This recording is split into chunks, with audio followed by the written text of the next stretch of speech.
Hey everybody, what is going on? I hope you guys are all doing well and welcome to another tutorial video. In this video, I'm going to be showing you guys how you can create a burndown chart in Trello. So let's get right into it. As you can see, I am on a board in my Trello account and in my workspace. So let's get on and show you guys how you can create a burndown chart. Now, for this, we're going to be using a power up. So click on power ups and click add more power ups and just search burndown chart over here.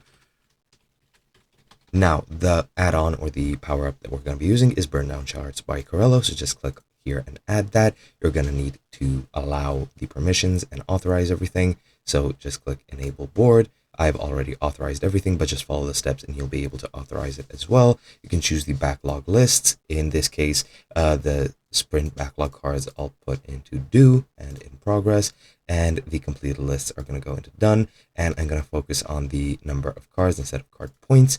And then you can receive the burndowns daily through email. I won't set that up. You can also connect to Slack, which I also won't be doing. And then once you've done that, all you need to do is click Start Sprint, select the actual duration and click Start Sprint again. And as you can see, this is the burndown chart. This will show you the actual burndown as well as the ideal burndown.